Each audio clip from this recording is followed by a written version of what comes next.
Hey Peter, I'm John the piano tuner. I just wanted to give you a quick update on the progress of your instrument today. First things first, next time we tune, do not move the piano away from the wall. The piano, this is probably a 450, 500 pound instrument, and it actually twists to meet the foundation of the house. So even though you're going to be putting it right back where it came from, slight changes in the way that it sits, whether the wheels are oriented or it's in the exact same spot as you started, those can affect the tuning. And the way that you can tell if the piano is grounded or not is going to be by the treble front wheel here and whether or not this spins in place. So when you get it back there, just make sure that you're getting good bearing. It actually takes about 3 months for a piano to square to the floor. So Carnegie Hall has a stage that moves, and it is not for the orchestra. The orchestra pit is not for the orchestra. It is for the piano. You can move your cello.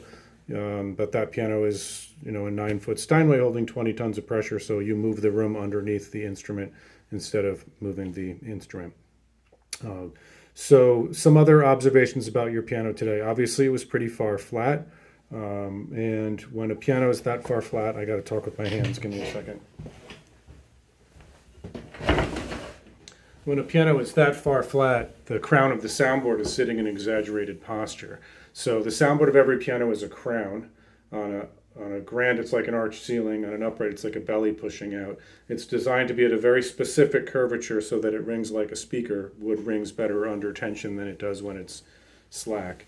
And so the crown of the soundboard is held in place by the diagonal ribs that you see on the back of the piano, and it's also held in place pushing against those. The force of the ribs is the down-bearing force of the strings. And when the piano hasn't been tuned in a long time, the down-bearing is insufficient. The crown of the board sits in an exaggerated posture. And then as I'm tuning, I'm applying down-bearing here and then down-bearing there. And this happens. And it takes about 3 weeks for the tension to settle across the soundboard. And I wouldn't be surprised if we do get a little settling just from the amount of flat that some parts of the piano were. It's inconsistent. Some areas were worse than others. Obviously, it's a dramatic improvement. It's right up to A440. But we have tension changing on the soundboard, and we also have the piano is going to be moved. There's going to be some jiggling associated with getting it back into its alcove, as well as the twist I was talking about. So there may be some ways that the instrument needs a touch-up, either from tension change or relocation. If that is the case, no sooner than 3 weeks, but we really want to wait into winter because the wood is swollen still from humidity over the summer. Like August was ridiculous, and so the wood drank up a bunch of moisture. I would recommend putting some mason jars inside the piano. This is going to be hard to tell if I'm shooting this right, but see over here, this is a leaf spring.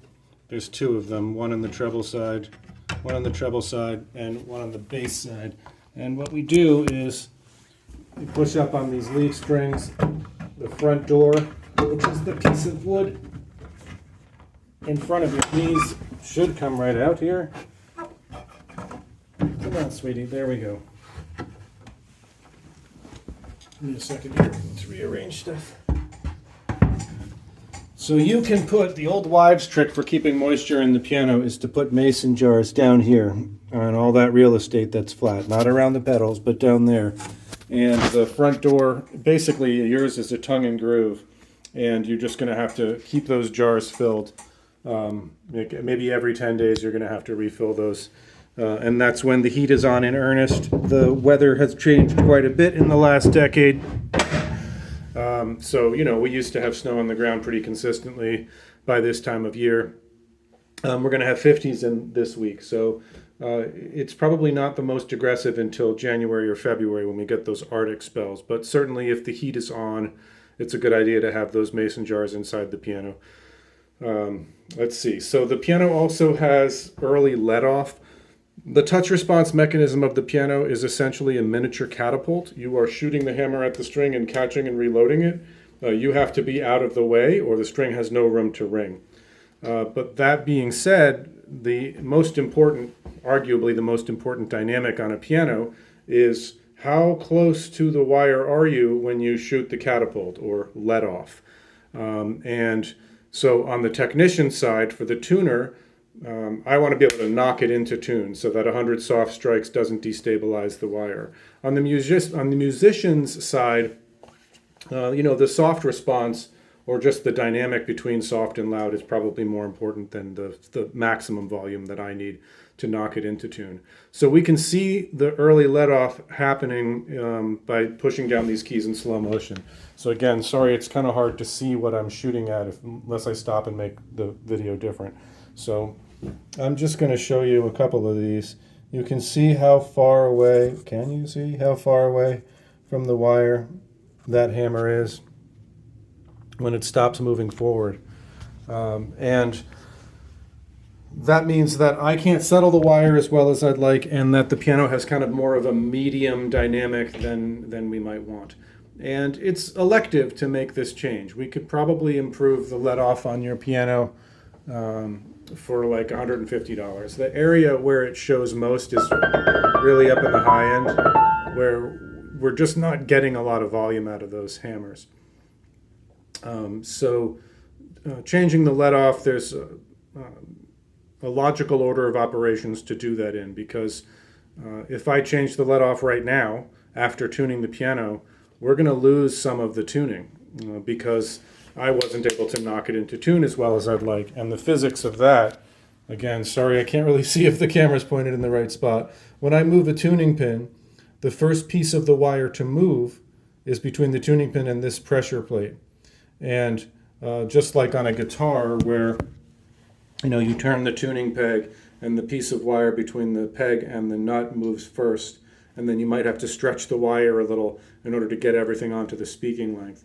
So even though I've done my best to knock the piano into tune, there may be latent motion above the pressure plate that if we changed the let off and got more dynamics to the instrument would be kind of worked out by your playing. So the improvements in let off should be done before a tuning. And like I said, it is elective, so there's nothing imperative about it, but you would get more dynamics both on the soft and the loud side. So I would be able to knock the strings harder, because rather than stopping putting force all this distance away, I'd be adding force the whole time. You'd be able to play softer, because instead of having a great distance to cross that you can't manage with soft energy, you'd have much closer for soft play. And all of this, again, it kind of depends on your musicianship and what the priority is of the instrument to you. The other thing I noticed is that the LED tape that you have strung on the back of the piano, the control box for that buzzes.